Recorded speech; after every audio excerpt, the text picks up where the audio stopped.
Hi friends, మా అమ్మ రసం పెడతా అంటే చింతపండుతో వద్దమ్మా మామిడికాయ రసం పెట్టన్నా, నాకు తెలీదమ్మా దాని గురించి అండి.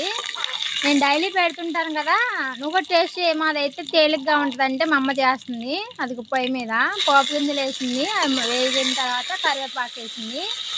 ఇప్పుడు ఎలా చేస్తుందో ఏంటి చూడండి. ఆమెకేమో పొయ్యి మీద కుదరట్లేదు, మంట ఎక్కువ అయిపోతుంది. పసుపు వేసింది. ఇప్పుడు మిరియాల పొడి ఉంది, అందులో కొంచెమే ఉంది, నేను ఆ కొంచెం సరిపోయిద్ది ప్రస్తుతానికి.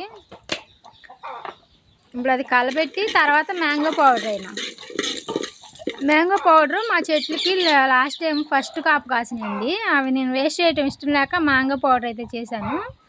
ఈసారి 2 స్పూన్స్ వేయమా. ఈసారి నేను చేసేటప్పుడు ప్రాసెస్ నేను మొత్తం లాంగ్ వీడియో అయితే పెడతానండి. ఎవరికైనా ఇంట్రెస్ట్ ఉంటే నా ఛానల్లోకి వెళ్ళి చూడండి. ఇప్పుడు మ్యాంగో సీజన్ కదా, సరిపోయిద్ది. వేగ అవసరం లేదు, అది నూనెలో కలిసిన తర్వాత నీళ్ళు పోసేయి. ఇంకా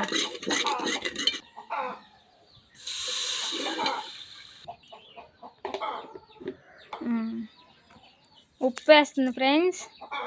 ఇప్పుడు దాన్ని ఒకసారి కలబెట్టి మూత పెట్టి ఒక్క పొంగు వస్తే సరిపోద్ది. మన చింతపండు రసం కన్నా మ్యాంగో రసం చేయటం చాలా తేలిక.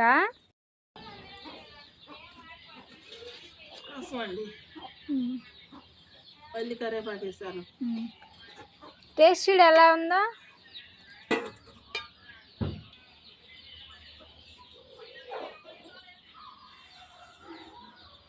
చింతపండుకి దీనికి ఏమైనా తేడా ఉందా? టైము ఇదే ఫాస్ట్గా అయింది.